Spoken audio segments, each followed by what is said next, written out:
Saudações, parte 2. Então, dessa vez falando sobre geopolítica. Na primeira parte eu abordei um tanto sobre como está a situação lá na Ucrânia com relação aos combates, né, militares.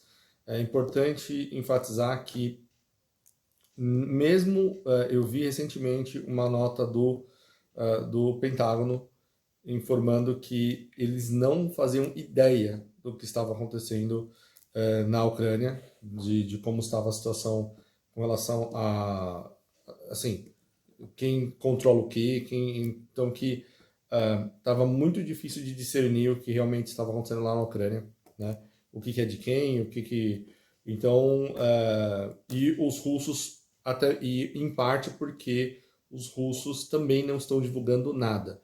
Eu vi recentemente que mesmo os russos não estão, estão no escuro com relação a isso, quer dizer, a população russa. Então eu vi na Russia Today, eu vi um artigo em que analistas, especialistas, né, foram entrevistados pela Russia Today, claro que não ligados diretamente ao Kremlin, né, mas eles foram perguntados, quais são as perspectivas, o que está acontecendo, mas mesmo eles estavam reclamando assim, né, dentro do parâmetro possível, mas assim, olha, na verdade a gente muito pouco está sendo divulgado. Nós não temos assim as informações que vêm de lá são muito desencontradas, né? Então é difícil de discernir realmente o que está acontecendo em solo, mas no geral o que eu tenho de informação, o que eu vi de informação através de contractors, né? Então são forças, gente que trabalha ligado a empresas que atuam em conflitos assim e que procuram oportunidades, sempre tem alguma coisa que precisa ser evacuada, equipamentos ou coisas assim, ou pessoal, ou enfim, coisas que são de empresas, segredos industriais que estão na mão de indivíduos ou de instalações na região do conflito, e tem gente que vai e adentra nessas zonas para obter essas coisas, né? Então, enfim, são empresas privadas que trabalham em conflitos assim. Então eu procuro seguir um pouco, na medida do possível, o que essas pessoas estão levantando de inteligência. E o que eu passei no vídeo passado são basicamente essas informações, que as tropas ucranianas ali no leste estão quase completamente cercadas já, e que uma vez que isso aconteça, forma-se aquele caldeirão, né? E que fica difícil, e que assim, fica difícil de existir por mais muito tempo. Também desfiz um pouco essa ideia de que os russos queriam uma vitória, estavam contando firmemente com uma vitória em poucos dias. Eles fizeram uma tentativa de decapitação que não deu certo, mas certamente que você vê pela estrutura que foi montada que essa não era a principal, ou eles estavam contando com isso e não tinham nenhum outro plano nem nada. Não. Olha, estava tudo pronto caso tivesse dado certo. Não deu certo, bola para frente, invasão. O cenário mais provável é a invasão. Então,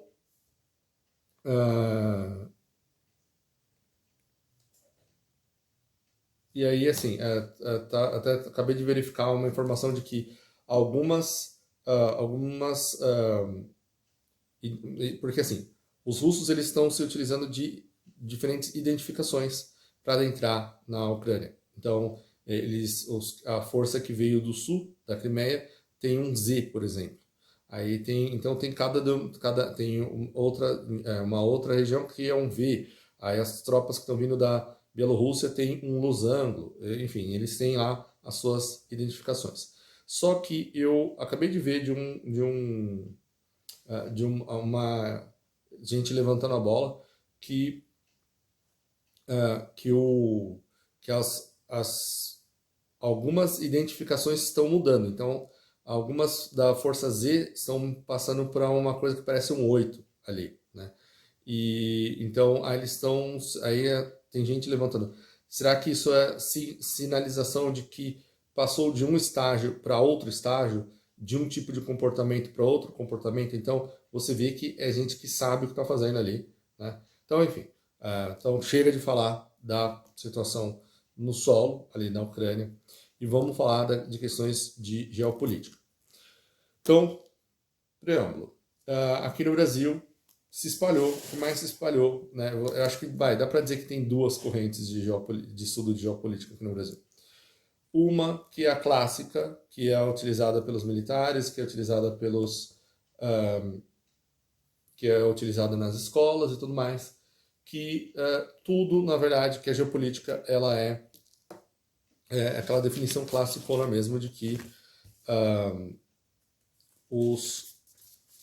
deixa eu ver se eu acho aqui. Que a geopolítica é a ciência e a arte do imperialismo, né? Então, eu quero ser preciso, um tanto preciso, então, e eu tenho bastante anotações aqui, né? Para tentar ter o máximo de precisão aqui. Então, é o Estado como agente e o uso de pretextos expansionistas. Então, eles vão enxergar absolutamente, basicamente isso, né? Então, o Estado, ele é um agente e ele tem como objetivo a hegemonia sobre o seu território e é por isso que ele, sempre que possível, sempre que pode, que ele avalia que há fraquezas no entorno, o Estado vai e invade o outro país, para conquistar, invade outros territórios e tenta obter hegemonia nesses outros territórios, aumentando assim o poderio do seu império. Tá? Então essa é uma versão super simplificada, mas em suma é isso. Então você tem os professores, né, nas universidades, basicamente eles vão tratar dessa maneira. Eles vão tratar as relações dos países tendo sempre isso em vista. Então,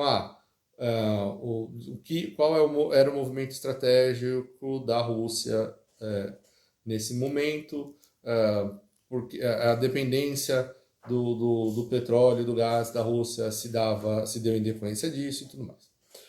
Então, essa é a parte essa é uma corrente que eu vejo aqui no Brasil. A outra corrente que se formou é a corrente que está ligada ao Olavo de Carvalho, que ela muito fundamentada no debate entre o Olavo de Carvalho e o Alexander Dugin. E aí tem gente que fala que aqui no Brasil, né, e já vi em alguns outros lugares no Ocidente, mas aqui no Brasil dá-se bastante ênfase para isso, de que o Dugin seria o ideólogo ou o cara por trás do Putin, né? Mas eu não concordo com isso, não me parece ser o caso, eu já vou explicar por quê. Mas, então teve esse debate, tem um livro, né, e tem vários artigos e vários vídeos, muitos vídeos aqui, sobre a preparação para esse debate e aspectos ligados a esse debate. Além dos vídeos do próprio Olavo e tudo mais. E lembrando que eu acompanho muito o trabalho do Olavo de Carvalho há bastante tempo, mas eu nunca fui um aluno dele, propriamente dito. Eu fui presenteado com a assinatura do seminário de filosofia do COF, né? Curso online de filosofia, é isso. No ano passado, já no final do ano passado, que teve naquela época da Black Fraud, né?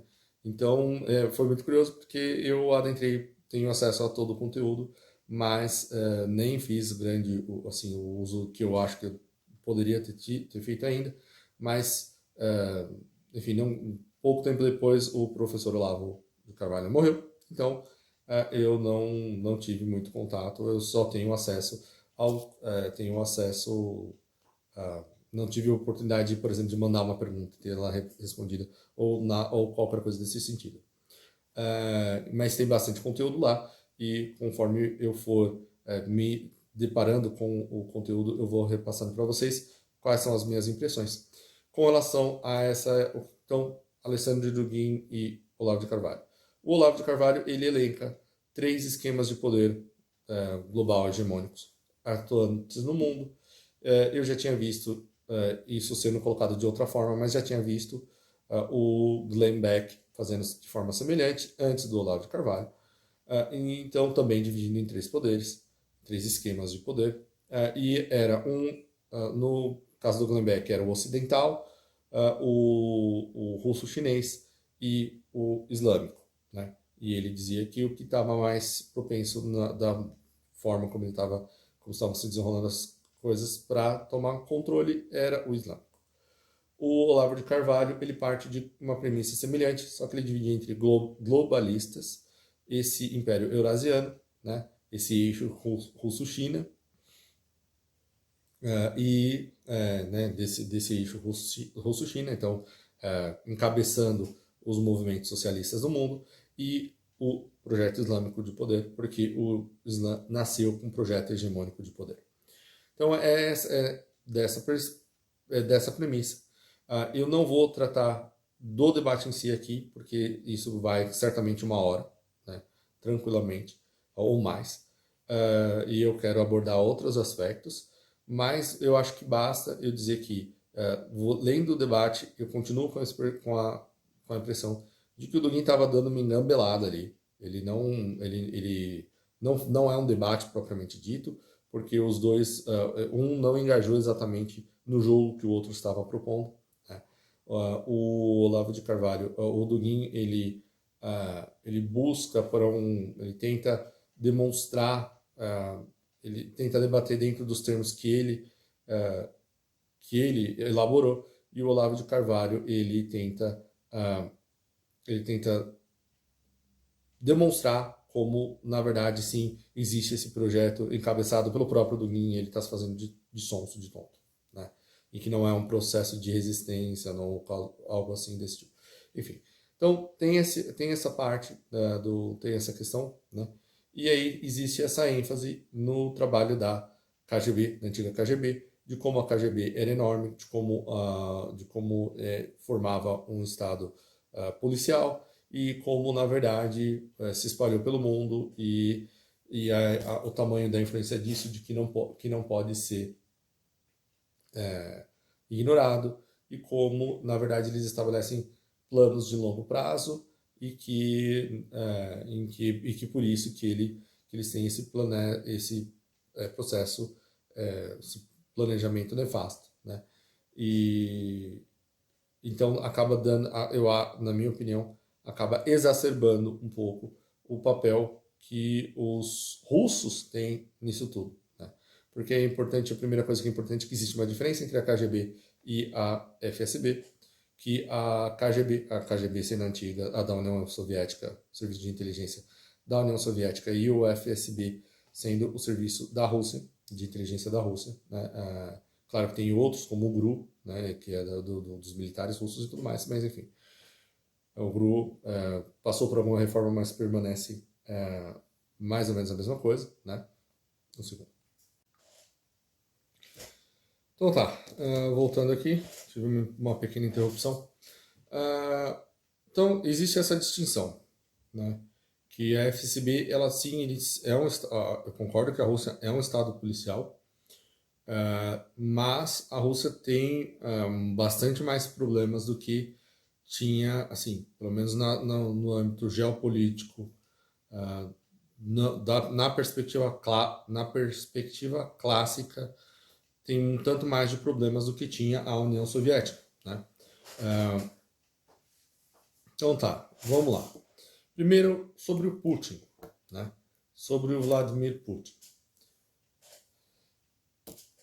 Eu já vi bastante vídeo, bastante gente apontando como como é importante você apontar para o fato de que o Putin, ele veio da KGB, né? Foi feito pela KGB, como ele subiu, né?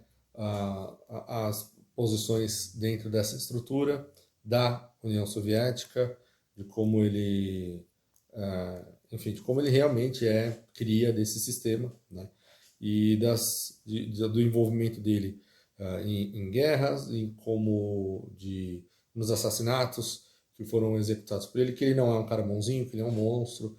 E eu não vou discordar de nada disso. Mas eu acho que falta uma parte da biografia do cara para a gente entender o que está acontecendo e entender que tipo de monstro é e por que, assim, quem criou esse monstro e que tipo de monstro que ele é, né? Então, sim, ele é uma cria da KGB, mas ele também tinha contatos já desde a infância com o Fórum Econômico Mundial, sabe? O Fórum Econômico Mundial do Klaus Schwab. Então, se você então, para quem não conhece, aquela ideia de que em 2030 você não terá nada e será feliz, essa mesma galera, então, se você pegar os vídeos deles, você vai ver que o Klaus Schwab e companhia, de eles comentando, se gabando de que, olha, como é importante nosso programa para a juventude e como é uma formação, assim, é formação de líderes globais, olha quantos líderes que vieram, né, que passaram por essa formação, de como ela é importante, de como é importante você ter líderes alinhados, né, e dentre esses líderes vai ter figuras proeminentes como o Trudeau, o Macron, você vai ter bastante gente, né? Você vai encontrar bastante gente elencada lá e você vai ver que o Putin também fez parte dessa juventude, né? Então, você falar, bom, quem que estava influenciando quem que estava infiltrando quem, né? Eles não sabiam que o Putin era da KGB? Claro que sabiam, certo? Então, eles não sabiam que ele tinha aspirações, que ele estaria trabalhando, que ele trabalharia dentro da estrutura soviética? Claro que sabia, né? Então, você tem ideia, você pode claramente ver a percepção de que existem forças globalistas atuando ali, trouxeram o Putin para dentro dessa estrutura. E, inclusive, o Putin continuava sendo membro do fórum, e é só agora que surgiu esse monte de sanções à Rússia que ele foi chutado para fora, né, que ele foi colocado para fora. Então, o meu ponto é o seguinte, é que analisar o que está acontecendo na Rússia, simplesmente de uma perspectiva globalistas contra russos é muito simplório, e analisar também a situação da Rússia a partir de um ponto do tipo, existe um projeto eurasiano hegemônico que quer dominar o mundo e todas as ações da KGB, e todo mundo que está lá dentro da antiga KGB, e eles que estão por trás de tudo, e eles que conseguem, né, então, que aquela história, há pontos de discordância ali, todo mundo quer um governo mundial, é só uma questão de quem que vai dominar o mundo, né? E eu não acho que é exatamente isso que está acontecendo. Por isso que eu acho que é importante pontuar e, inclusive, com relação a essa ideia primeiro, do Olavo de Carvalho e da geopolítica clássica.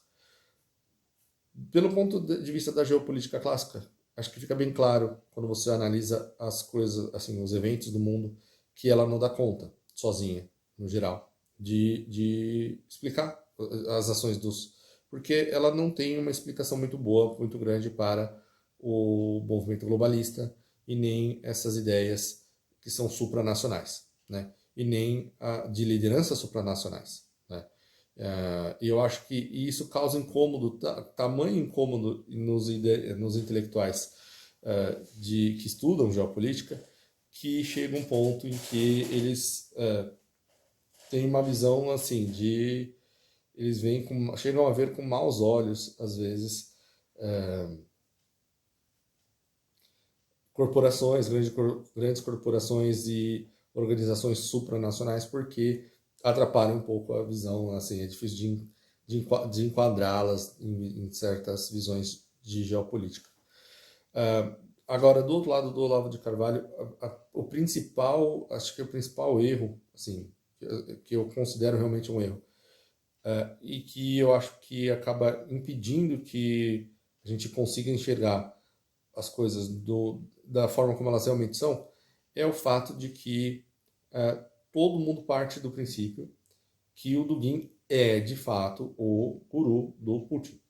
E é como dizer que o Olavo de Carvalho era o guru do Bolsonaro, né? Então, quando todo mundo falava, que um monte de gente falava, olha, o Olavo de Carvalho influenciou muito, ele é a cabeça em cima, por trás do Bolsonaro e tudo mais. E o próprio Olavo de Carvalho falando, não, imagina, isso é um absurdo, isso não é verdadeiro, isso não é realidade e tudo mais. Todo mundo continuava insistindo, né? Mas você vê que, né, o próprio Olavo de Carvalho, quando ele pegou e falou assim, saiam dessa estrutura do poder, nós estamos lutando por uma coisa de mais longo prazo e tudo mais. Mas não se dá a mesma cortesia pro Dugin, até mesmo porque o Dugin, ele era um professor universitário da Universidade de Moscou até 2014, 2015.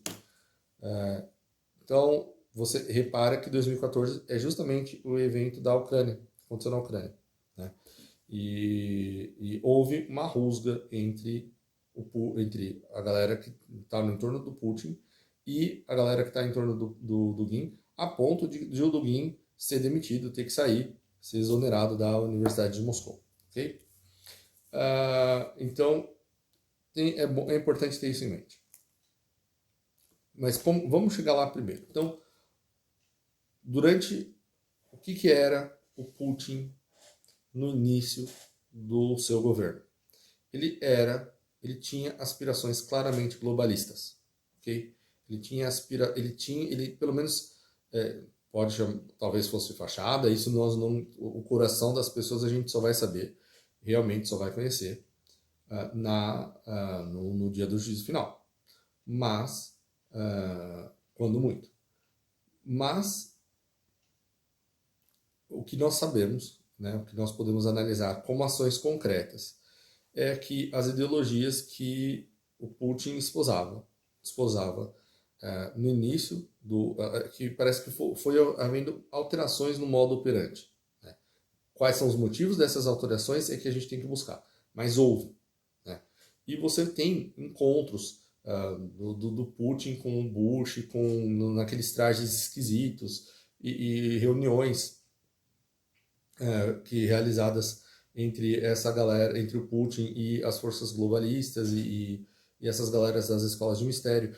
Tem vídeo que elencado de muito tempo atrás de o Putin falando assim, os mesmos termos de pessoas de outros líderes globais ligados a então é um sinal de que eles estavam todos falando a mesma língua, né? Então, todos eles com o mesmo discurso, falando as mesmas coisas, em uníssono, indo na mesma direção. Houve um momento em que isso mudou, em que um grupo foi para um lado, né, permaneceu falando, e a retórica que vinha da Rússia começou a ir para outro lado, né? E é possível apontar para 2007. Então, em 2007, 2008, mais ou menos por aí, entre esse período de 2007, 2008 e 2009, que foi quando começaram a surgir rumores e solicitações e falas de incluir a Ucrânia e a Geórgia na OTAN. Então, assim, vamos primeiro analisar o que está acontecendo agora, né?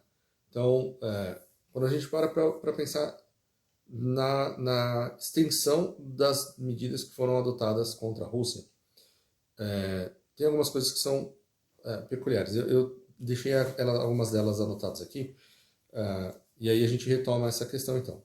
Mas guardem isso, que até parece que houve um momento em que houve uma guinada, né? Só um segundo. Então, continuando. Então, existe... é importante lembrar desse momento que houve uma guinada, ok? Então, tem essa questão das sanções e o consequente default russo, né? Então a ideia é a seguinte: os bancos no mundo, a Rússia foi retirada do SWIFT, né? Que é o sistema de comunicação, né, e de transações bancárias. Então a Rússia foi completamente isolada e é como se as forças globalistas tivessem conseguido cancelar a Rússia. Então a Rússia está fora do sistema. As reservas russas em euro e dólar, elas também foram cortadas do sistema. Então, os russos não têm mais acesso àqueles euros e aqueles dólares. Era uma reserva bem alta, de 700 bilhões, se eu não me engano, próximo a isso.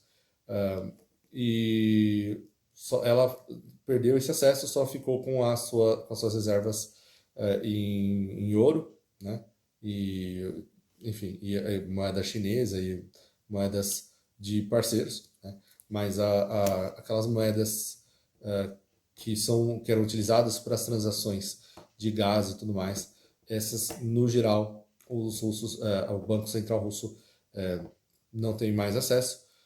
E aí tem a questão do pagamento da dívida, das dívidas do Tesouro. Então a Rússia, como todos os países, emitia dívidas do Tesouro, né? E aí você pode investir no país e aí o país vai te pagando alguns juros. Bom, óbvio que se não tem acesso, se a Rússia não tem acesso às suas reservas em dólar e em euro, ela não vai pagar em dólar e em euro, não vai pagar, ela basicamente não vai pagar, e aí os russos pegaram e emitiram, assim, impedindo que o dinheiro, basicamente impedindo que investimentos estrangeiros saíssem da Rússia, né? Então fica lá, não pode, é como se fosse uma forma de confisco, né? Então, ou seja, é como se o banco bloqueasse a sua conta poupança e depois cobrasse as dívidas do seu cartão de crédito, né? Então, se não faz sentido, você não vai fazer, você não pagaria, os russos também não vão pagar. Isso tem efeitos globais, tem abrangência global. Então há essa sequência de efeitos cascadas, né? Então essa resposta da Rússia que é uma espécie de confisco brando, né? Fronteiras fechadas que impedem parte do escoamento russo, né? Que é péssimo para o Brasil, porque o Brasil importa algumas coisas importantes da Rússia, como é o caso do potássio, né? E fertilizantes.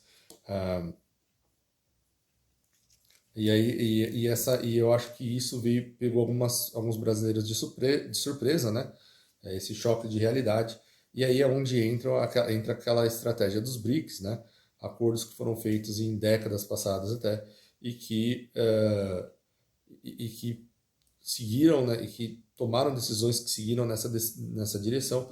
Apesar que eu acho que as alternativas para o Brasil também não são boas. Por exemplo, ficar dependendo do Canadá, do Trudeau, eu acho que também não é muito mais, não nos torna, não deixa muito mais confortável, porque você pensa bem, o Canadá, eles acabaram de bloquear contas dos próprios cidadãos, inclusive por crimes cometidos antes que a lei tornasse aquilo crime. Então, que é uma excrescência jurídica assim pior do que essas que a gente vê aqui no Brasil.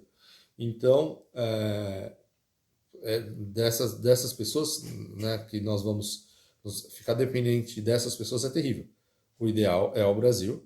Acho que para muitos brasileiros fica um tanto óbvio que, olha, independente de quem sejam os nossos parceiros e aliados e tudo mais, o Brasil não pode ter no principal setor da economia brasileira, que é o agronegócio, o Brasil não pode ficar dependente de fertilizantes essenciais de outros países. E nós temos isso aqui, só que está em terras indígenas e então os ambientalistas mas eu acho que isso deve ser revisto, não é possível, né?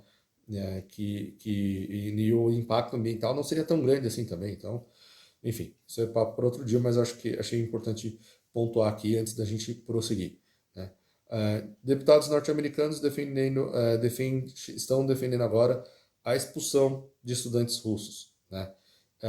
E isso resolve, é muito bizarro isso, porque os jornalistas russos sendo expulsos, os atletas russos sendo ostracizados e expulsos, todos os russos da diáspora, ou seja, esses russos que haviam saído da Rússia, de repente com seus negócios, e que tinham negócios fora da Rússia e investiram no Ocidente, de repente esses sendo cancelados, né?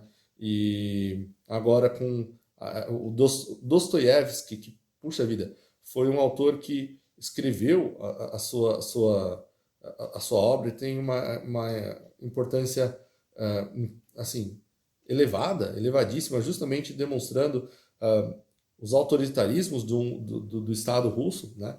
Denunciando esse autoritarismo, denunciando aqueles atos de tirania, e justo ele acaba sendo cancelado, né, nas universidades. Até gatos siberianos, isso, né, que resolveram banir das competições. Eu falo assim, mas às vezes como é que, tem uma franquia como é que uma franquia de restaurantes de comida russa que os donos não são russos, os donos são americanos, e eles também cancelados e sendo alvos e tudo mais. E agora deputados defendendo a expulsão dos estudantes russos do país, e isso também está ocorrendo em outros setores. E fato é que, se isso se concretizar e todos esses russos acabarem sendo obrigados a voltar para a Rússia, tá resolvido o problema, um problema que eu cansei de ver o Putin falar no decorrer das últimas 2 décadas aí, que era o problema da diáspora russa, o problema de os russos terem muita gente muito capacitada fora da Rússia, e como seria bom se esses russos voltassem para a Rússia. E todos os programas, existem muitos programas de governo lá na Rússia que buscam justamente isso, trazer de volta esses técnicos, né, esses cientistas e professores e tudo mais, de volta para a Rússia. E nas áreas das humanas, que eu acho curioso, porque a área que é tida na Rússia como a mais, que é a que mais, que é menos pró-Rússia, é a das áreas das humanas, porque são pessoas que estão em contatos com outras culturas, outras literaturas e tudo mais, e eles assim, existem críticas na Rússia contra esses indivíduos, e eles também serão obrigados a voltar. Então, até na parte das humanas e de literatura russa, que era uma cobrança do Putin, o Ocidente está fazendo o favor de devolver para a Rússia. Então, aí dá um ponto para a FSB, né, para a KGB. É isso? Mas aí vem a questão de que a Rússia não está isolada, né, ela ainda tem aliados no mundo inteiro. E então você tem a Índia, que é parceira dos Estados Unidos, mas é mais parceira da Rússia do que dos Estados Unidos, e os Estados Unidos agora ameaçando impor sanções à Índia por causa da compra de armamentos, e também de coisas nesse sentido, de não votar a favor da condenação da Rússia por esse ato e tudo mais. E a verdade é que os indianos, eles já tinham, né, já tinham suas ponderações, né, com relação à influência norte-americana no país, mas que agora isso piorou porque os indianos eles têm levantado muito a questão de que os americanos, eles deixaram os equipamentos, eles saíram do Afeganistão deixando para trás equipamentos que boa parte acabou indo parar nas mãos do Paquistão, que é um adversário direto da Índia, né? Então, e eles se ressentiram e estão reclamando bastante disso ainda, né? E aí você tem a Severstal, que suspendeu as vendas de aço para a União Europeia. nós podemos esperar mais ações assim. A indústria de aviões do mundo utiliza bastante algumas coisas da Rússia, por exemplo, o titânio, né? Ah, mesmo os Estados Unidos importam material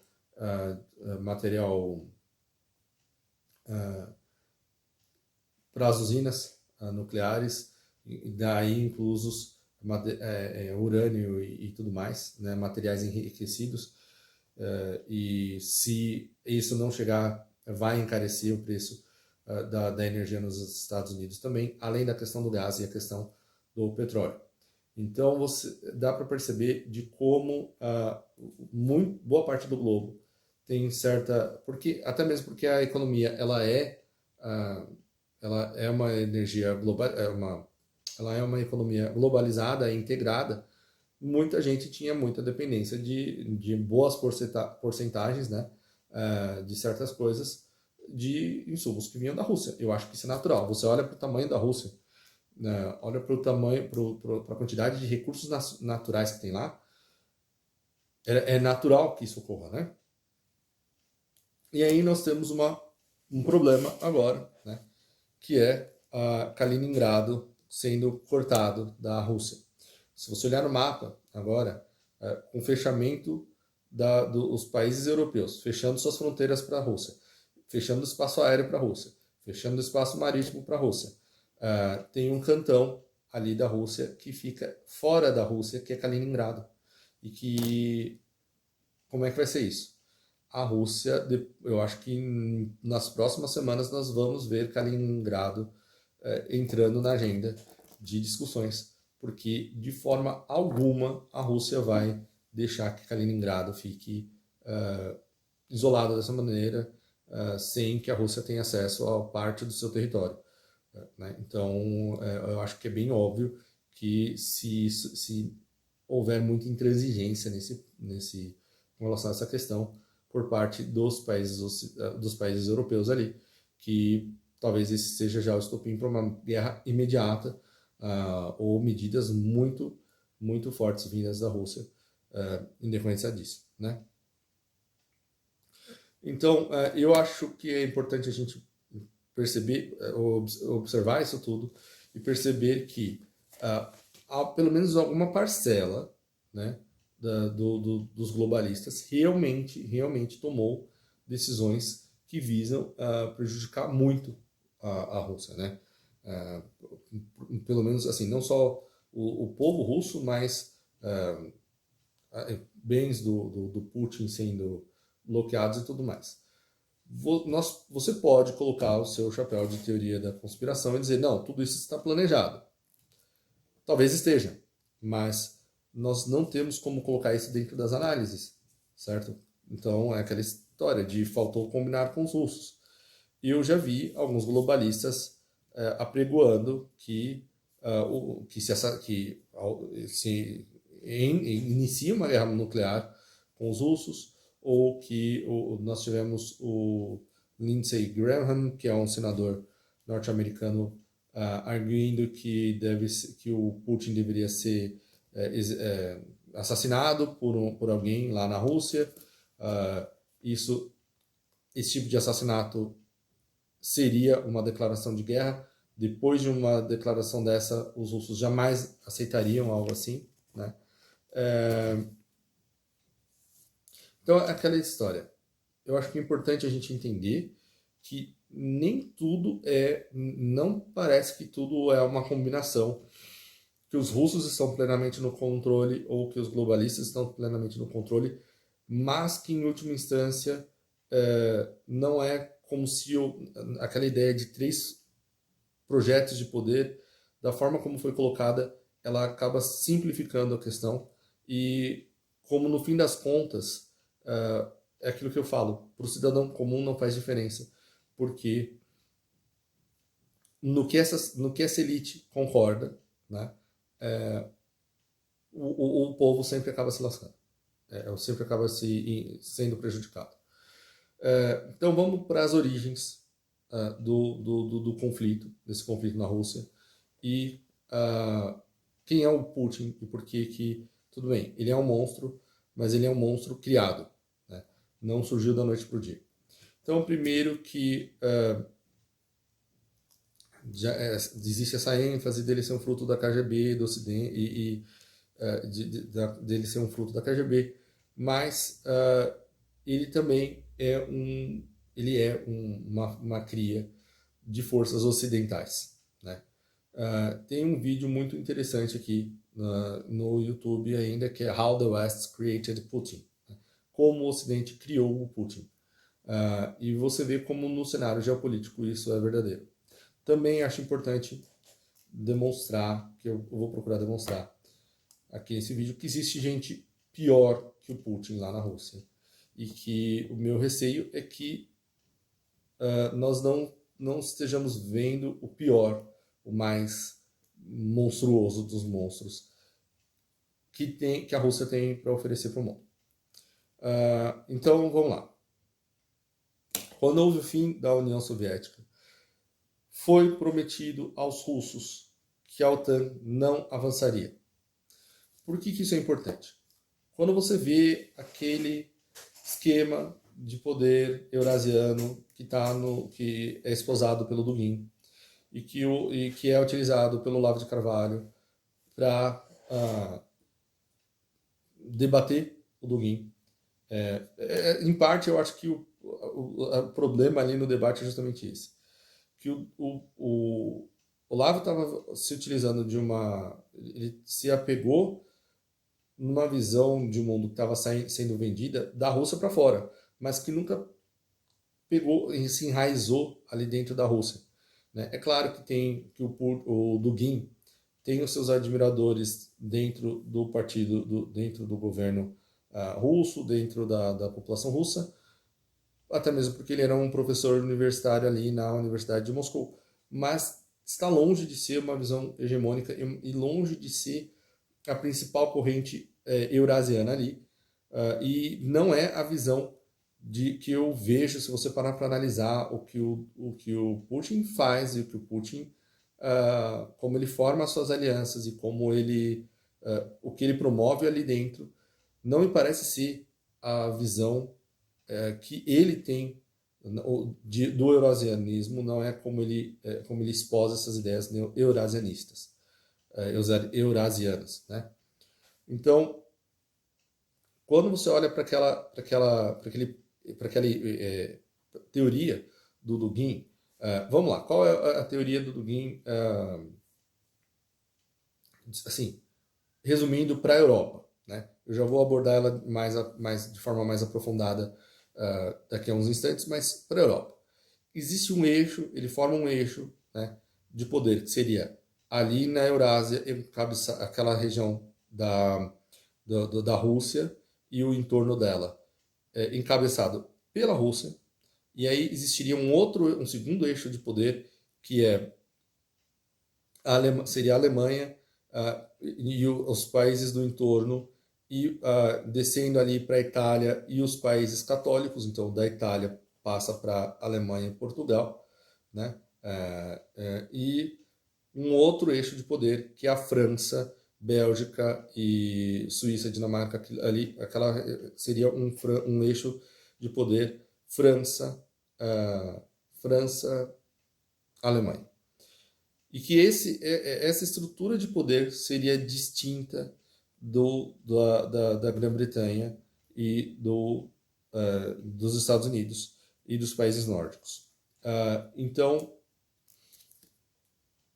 por quê? E aí para o Dugin, a região da Ucrânia, ela não é que ela seria uma região neutra, ela seria neutralizada como em ser varrida do mapa, né? Ou seja, os ucranianos ocidentais varridos do mapa.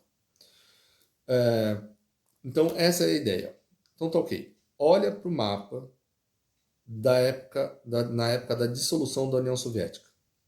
Se tivesse se mantido daquela maneira e tivesse havido uma plena integração entre o Ocidente e aquele bloco do Pacto de Varsóvia, nós teríamos já a realização desse projeto eurasiano, desse eixo eurasiano. Então, o fato de que isso não aconteceu é um sinal de que, bom, a KGB não estava tão por cima da carne seca assim, né? Assim, a visão que eles estavam colocando para o mundo não se efetuou daquela maneira nesses primeiros momentos. Lembrando, novamente, o Putin ele tinha suas ligações com o Ocidente, né? Ele participou de escolas globalistas e ele chegava a participar das reuniões e fazia parte das escolas, tudo dentro da esfera ocidental. Então, e aí tem essa questão de que a OTAN, tanto a OTAN quanto a Rússia, prometeram à Ucrânia que ela não seria atacada caso os ucranianos transferissem as armas nucleares para a Rússia.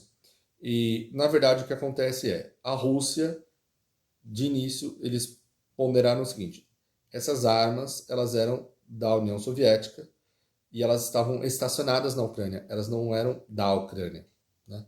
Então, como ela foi feita com know-how da União Soviética e os russos herdaram diretamente eles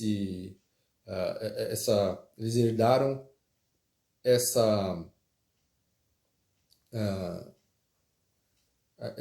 herança, né? Eles herdaram, né, tudo que era da União Soviética, ou pelo menos politicamente, né, num primeiro momento. Então, que era natural que essas armas ficassem com a Rússia, né? E os ucranianos se ressentem disso, se ressentem desde sempre. Os nacionalistas ucranianos consideram isso uma grande tragédia, né? E o problema é que tudo isso foi tudo no boca a boca, nada foi assinado. Os ucranianos eles defendem uma tese também que os russos eles teriam que ter sido expulsos da ONU e entrado novamente. Então eles não seriam, não poderiam ser, por exemplo, membros permanentes com direito a veto do Conselho de Segurança, porque na verdade quem era a União Soviética e não a Rússia, né? Mas os russos na prática eles receberam esse status de herdeiros da União Soviética, né? E isso permite que isso causa uma dissonância entre a visão dos russos sobre, por exemplo, o Holodomor e a visão dos ucranianos sobre o Holodomor, porque os ucranianos dizem que os russos, que são os herdeiros da União Soviética, realizaram o Holodomor. Os russos na Rússia falam não, os bolcheviques, os comunistas, causaram o Holodomor, e essa foi uma tragédia compartilhada entre russos e ucranianos. Então são duas visões, são duas propagandas diferentes, né? E aí assim, cada população que compensou, certo? E aí vem essa questão de que o Putin, há observadores da época, e essa é uma história que já não vem de hoje. O Putin chegou a declarar nominalmente, ele disse que, nas memórias dele, que quando ele nos primeiros anos de governo, que ele chegou a sondar a OTAN sobre a possibilidade de a Rússia integrar a aliança, integrar a OTAN e integrar, assim, né, para que houvesse maior integração da Rússia e dos países europeus com a OTAN, né? Porque importante lembrar que até esse momento, 2004, você já tem países que eram do Pacto de Varsóvia adentrando a OTAN, né? E também é bom lembrar do bombardeio que a OTAN fez na Iugoslávia e que foi assim, não é assim, não deveria o Ocidente ficar tão assim.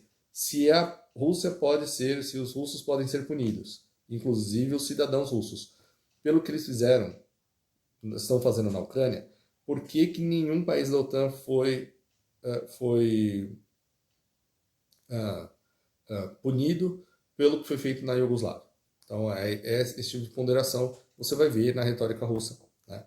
E E então o Putin chegou a fazer essa, eh, essa ponderação, né? E obteve uma resposta negativa, né? Negativa, e isso teria sido, inclusive, conversado com os Clinton, né? A Hillary e o Bill Clinton, para mim, não tem diferença entre os dois são a mesma coisa, e teria sido conversado com eles e assim, sempre foi colocado para os russos que essa seria uma ideia absurda, porque os russos são muito grandes. Porque, ou seja, não há integração, não há possibilidade de maior integração entre os russos e os europeus. Então, volta para aquela teoria do Dugin. Para a teoria do Dugin fazer sentido, tem que haver uma integração maior entre esse eixo eurasiano, germânico e francês, ostracizando os Estados Unidos e a Inglaterra. Né? Talvez a gente veja isso no futuro, mas não é o que nós vemos agora. Então, as ideias do Dugin, elas são muito boas para serem vendidas para o Ocidente, mas elas não fazem sentido para os russos. Né? Eu já vou chegar nisso mais para o final. Ou pelo menos um pouquinho para frente, né? E aí o Putin, quando você vê ele falando sobre isso, em suas declarações, ele demonstra claramente ter se sentido desprezado e nessa ocasião. E já vi gente apontando que caso isso tivesse se concretizado, aquela ideia do Putin de integração já teria se concretizado ali naquele momento. Por isso que você vai ver almirantes alemães, por exemplo, falando assim, olha, não, nós precisamos trazer a Rússia para dentro da integração europeia, porque nós vamos precisar deles contra os chineses. Do contrário, nós estamos empurrando os russos para a China. Né? Então, existe esse aspecto. Né? E você vai ver professores, eu já vi até professor de Harvard e tudo mais, inclusive naquele vídeo que eu falei, como o Ocidente criou o Putin, dele apontando assim, olha, você não acha nem retórica e nem ações beligerantes da Rússia antes da Conferência de Budapeste. Né? E que é só a partir dali que o Putin começou a demonstrar, externar que a adesão da Ucrânia, da Geórgia e de outros países ali do entorno eram ameaças existenciais à Rússia e que o Ocidente, na verdade, não gostava da Rússia, e isso o Putin estava falando abertamente há 10 anos atrás, 15 anos atrás. Tá? Se você procurar, você vai ver que o Putin já falava para os russos e já falava, se você procurasse, se você estivesse atento, você já veria o Putin dizendo, olha, nós estamos tentando estender a mão, mas os europeus não querem saber dos russos. Eles não veem os russos como povos irmãos. Nós somos outra coisa, nós não podemos ser. Nós nunca vai haver integração com a União Europeia e os europeus vão arrumar motivos para colocar sanções contra nós e para agir contra os russos, contra os interesses russos, não importa o que aconteça. E aí eles começaram propagar na Rússia como as ações da OTAN no Oriente Médio e no Norte da África eram ameaças, sempre prejudicavam negócios russos e acordos russos, e tudo que tinha alguma coisa que beneficiava a Rússia estava sendo desfeito, e que eles não podiam fechar os olhos a isso. Né? Apesar da retórica da OTAN dizer que não, que os mísseis que estavam sendo instalados na Polônia eram para policiar o Oriente Médio e não a própria Rússia. E aí o que os russos apontavam o mesmo sistema balístico que é utilizado para baterias antiaéreas pode ser utilizado para forças, para ataque. Né?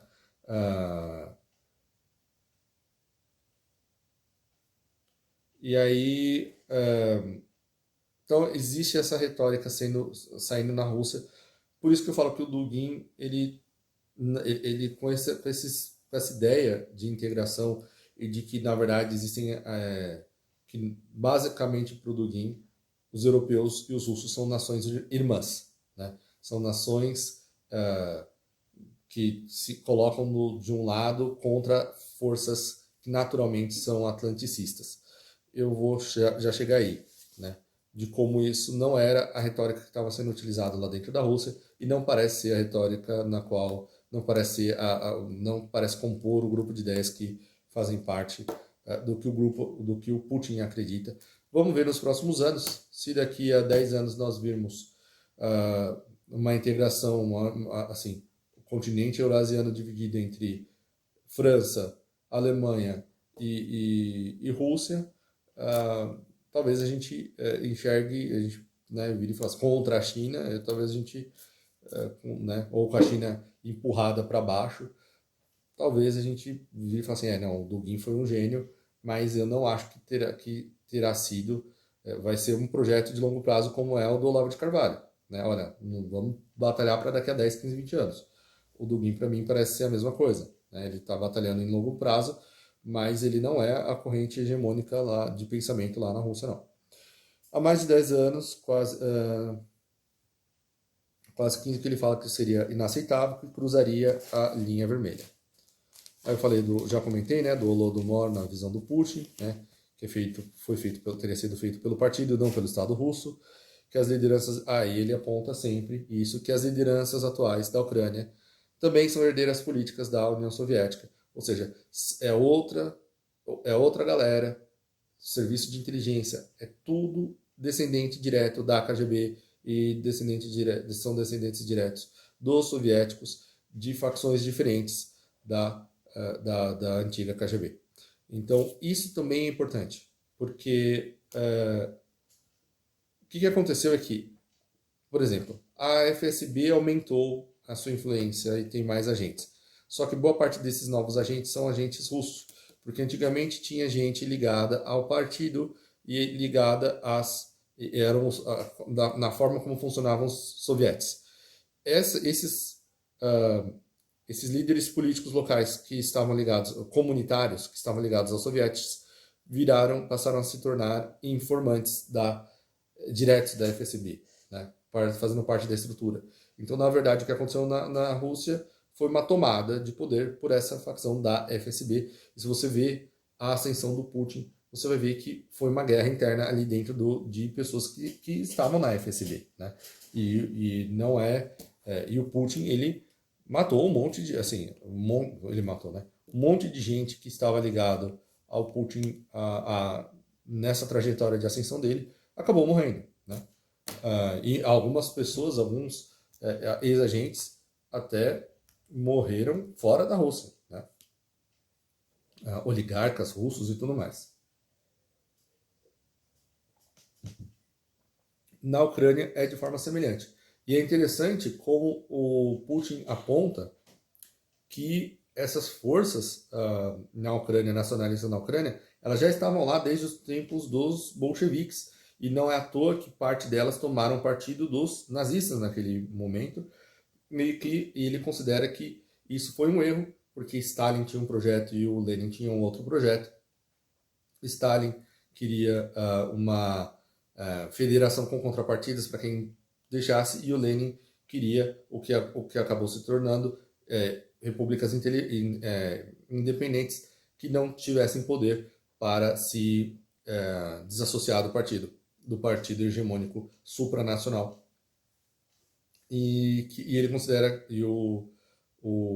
como vingou a visão do Lenin, o Putin ele já declarou mais de uma vez que isso foi um erro, cometido pelos ali logo naquele primeiro momento da Revolução Russa, e que o motivo pelo qual existe a Ucrânia é isso, porque ela não deveria existir da forma como ela existe. Aí teve a Euromaidan de 2014, que resultou na mudança de governo na Ucrânia, que recebeu apoio financeiro da Fundação Renascença Internacional, que é a fundação do George Soros. Também recebeu apoio da Embaixada Norte-Americana. e são notórios os telefonemas vazados entre a Victoria Nuland e o embaixador, em que, nessa ligação, eles escolhiam quem participaria do novo governo. E isso foi visto não só pelos russos, mas pelos chineses, todo mundo estava observando ali a situação. Isso foi visto como uma interferência direta de países ocidentais ali no que estava acontecendo na Ucrânia. Então, assim, você tinha funcionários da Embaixada dos Estados Unidos distribuindo alimentos na praça para aquelas pessoas que estavam protestando ali. Isso não é aceito em lugar nenhum no mundo, né? Mas como eles foram bem-sucedidos e os russos não interviram naquele momento, e aí eu vou comentar como isso é um momento isso é uma crítica que existe lá na Rússia, né, ao Putin. Como não houve uma invasão em larga escala naquele momento, acabou ficando por isso mesmo. É assim que eles entendem lá na Rússia, né? Nessa ocasião da Euromaidan, lá na Ucrânia, que foi quando foi deposto um governo e entrou outro, o Dugin, o Alexander Dugin, que debateu com o Olavo de Carvalho, ele deu as declarações que acabaram fazendo com que ele fosse que ele perdesse o cargo na Universidade de Moscou. Que é o seguinte, ele advocou, na ocasião, que a Rússia deveria invadir imediatamente, em 2014, que a demora em fazê-lo tornaria a invasão impopular aos olhos do mundo, que aquele era um momento que não podia demorar. E ele tanto criticou, com tanta ênfase, as políticas do Putin quanto a Ucrânia, que argumentando que o Dugin argumenta desde já da década de 90 que não há espaço na Ucrânia para os ucranianos. O Dugin advoca isso. Para o Dugin, o que os russos deveriam ter feito imediatamente, é lançar uma guerra em larga escala na Ucrânia e, inclusive, seria justificado exterminar todos os ucranianos ocidentais da face da Terra. E isso fez com que eles exposar essas ideias publicamente, fizeram com que ele fosse demitido da Universidade de Moscou. E pelo que eu entendo, vendo os analistas, inclusive na Russia Today, que há assessores do Putin que defendiam que estavam do lado do Dugin e que gostariam que os russos, que as forças russas tivessem adentrado imediatamente, que pegaria uma Ucrânia menos militarizada, menos treinada pelas forças ocidentais, menos organizada naquele momento, e que se havia um momento para intervir, era aquele momento e não depois. E, no geral, pessoas que rejeitam a ideia de que os ucranianos são um povo irmão dos russos. Só que o problema é que é a opinião pública russa. E aí que a opinião do público, do povo, tem a ver. Né? É aí que ela importa. Eu sempre falo que o que existe no mundo não é que existem 3 projetos de poder. O que existe é um projeto globalista que está em oposição, né? Que tem encontrado resistência de lideranças locais, de líderes locais. E existem dois grandes países no mundo que têm lideranças locais. Tem mais de um, mas os mais difíceis que eu vejo, que eu não vejo, que é justamente a Rússia e os Estados Unidos, né? Alguém poderia argumentar a China, mas na China, se você olhar a guerra entre as facções ali dentro do Partido Comunista Chinês, você vira e fala assim, olha, tem alguma coisa esquisita ali, né? Mas o Xi Jinping ele está tentando assim, fincar assim, liderança ali, uma liderança firme ali, mas está tendo alguma dificuldade, né? Os indianos também passam por um momento semelhante, né? O Brasil não tem lideranças, tem uma liderança completamente cooptada, né? Tem talvez alguns militares por trás do Bolsonaro ali, mas que o Brasil é bastante contestado ainda, né? Então, tem essa questão, né? E aí, assim, então o Putin, ele tem ele tinha essa visão diferente, mas então ele foi nessa época em que o Putin, já desde aquela época que ele propôs aquilo que viria a ser os acordos de Minsk, né? Então, Minsk I, Minsk II, que a ideia seria a seguinte: regiões diferentes da Ucrânia pudessem votar, né? Votar e definir quais as suas aspirações próprias como povo, cada região da Ucrânia. E a ideia por trás disso é que, mesmo que todos votassem para fazer parte da Ucrânia, que isso daria mais poder, que haveria uma descentralização do poder no caso da Ucrânia. Então, o Kiev teria menos capacidade de tomar as decisões que estava tomando pro Ocidente, né? Sem levar em consideração, por exemplo, a população de Donbass e tudo mais. Aquela região de Novorussia, que eles estão compondo e tudo mais. E aí você tem o argumento do Putin que foi isso que ele vendeu para a população, e essa é a maior justificativa na população, que não é possível deixar que a OTAN coloque armas ali dentro da Ucrânia, porque em menos de 10 minutos seria possível lançar um míssil balístico, até com uma ogiva nuclear, e esse míssil chegaria em Moscou em menos de 10 minutos. E que isso é algo que é impossível, né? Que os russos não podem aceitar que isso seria ameaçaria a própria existência da Rússia, e que o Ocidente tem um projeto de desmembrar a Rússia em diversas federações e que seriam mais fáceis de controlar. E eu já comentei aqui do quarto mundo, né, do quarto mundo dos globalistas, e que existe sim gente que advoca que o ideal para o mundo são um monte de microestados e um governo mundial em cima, né? Assim, de forma que as lideranças locais não consigam fazer jamais frente à força global hegemônica, que é uma hegemonia total, né? Minha impressão é que a população russa adere a essa opinião, que essa opinião ela é efetiva, que esse discurso do Putin ele é efetivo na Rússia. Então, eu acho que, pontuado tudo isso, eu vou para uma outra questão que agora sim é onde entra o Olavo de Carvalho e o debate do Dugin. E é aqui que eu vou pontuar porque que eu acho que ele não está 100% correto. Okay? Como estamos a 43 minutos aqui, 43 minutos desse vídeo, mais 5 minutos já vai fazer 1 hora, talvez eu faça uma parte 3.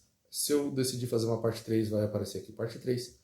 Caso contrário, se eu decidir fazer um outro vídeo, colocar em um outro vídeo, eu vou colocar para vocês os links, e aí ficam em 3 partes. Então é aqui onde entra o debate em específico do Olavo com o Dugin, e por que eu acredito que na verdade a visão que prevalece no Putin não é a visão do Dugin, e não é nessa direção que os russos estão buscando chegar ainda. Não é nessa direção que os russos estão tentando seguir.